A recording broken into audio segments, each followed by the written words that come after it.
Hello everyone. Hello, it's me. Okay, yeah, it's you. Don't be too irrational. Sure, I promise. So, hey, welcome to our fantastic BE cast. I'm Irrational Elaine. And I'm Kenny. You guys might be curious about what is BE, is it? Is it too late now to say sorry? Oh no, it's not. Why are you so irrational today? Because we are going to talk about the behavioral economics. It's just so irrational. Oh, you do get the point. Yes, we're studying the behavioral economics, and it's pretty like a combination of psychology and economics. You know, studying how people's behavior influences their consumption. Indeed, it's actually a newcomer subject, being widely researched in foreign countries, but not here. And that's the reason we want to make this series of videos about BE. Yes, so guys, we've got some code word now. BE equals to behavioral economics. Cool, BE. Let's first see the clear definition of it.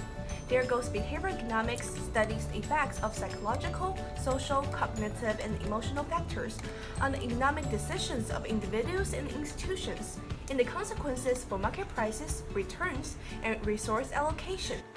Okay, although not always that narrowly, generally you study the impact of different kinds of behaviors in different environments of varying experimental values.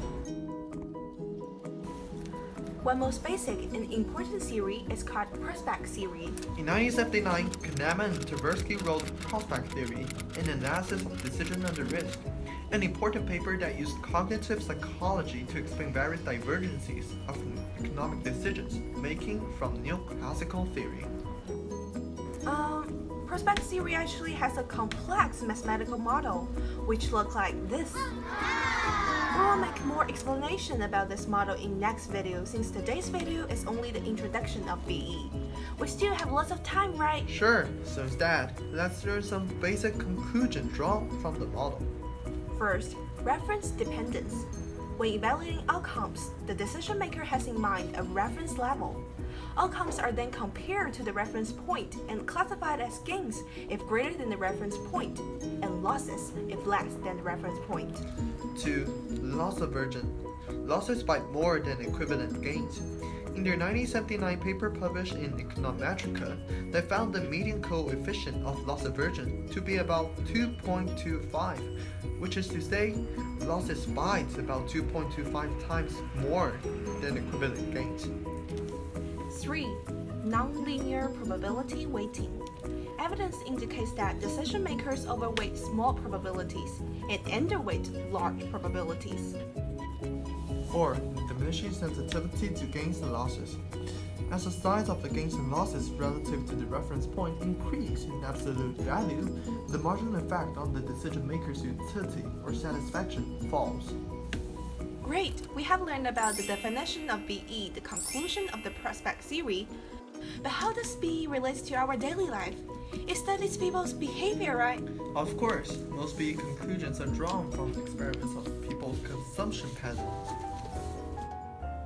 Let's take Starbucks as an example to see how they achieved a larger sales volume compared with other coffee brands. Whoa, Starbucks great! I love the vanilla frappuccino. Elaine, don't you think Starbucks products price is a little bit high compared to other coffee shops? Based on the microeconomic theory, the increase in price should lead to a decrease in demand. Well, it's true, but I think I just love Starbucks. And I believe that the brand deserves its price. Yes, many people have the same feeling just like you. So what exactly are the attraction points of Starbucks that makes the consumers be willing to pay more money to enjoy its products? Well, for example, the queue of the Starbucks is actually a horizontal line along the counter, but not a vertical one. It will give consumer a feeling that the line is not that long and won't take them much time to be served. Yes, it successfully makes the shop seem not that crowded and thus leaves consumer a good impression.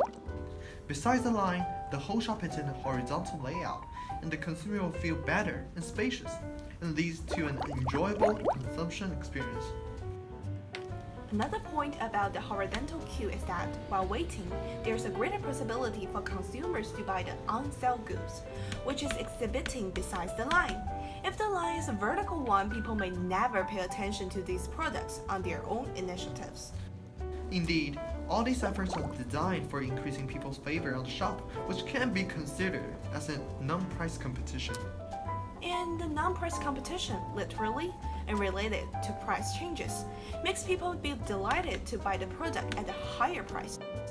People are irrational, just like me. Alright, thanks for your rationality, Elaine.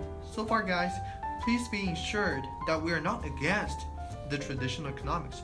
It is only that a lot of other elements will impact people's consumption decision. What's called BE is an expansion and supplement of traditional economics. This economics is all based on the premise that people are all rational. BE is the irrational part. Isn't it isn't it intriguing? That's why we start to make this series of videos. In the following videos, we're going to investigate every theory and model in the BE based on some daily cases. Yes, exciting! If you like our videos, please remember to subscribe and leave your comment before you go. Your advice and opinions are always the best motivation for us. Thank you for watching. See you next time.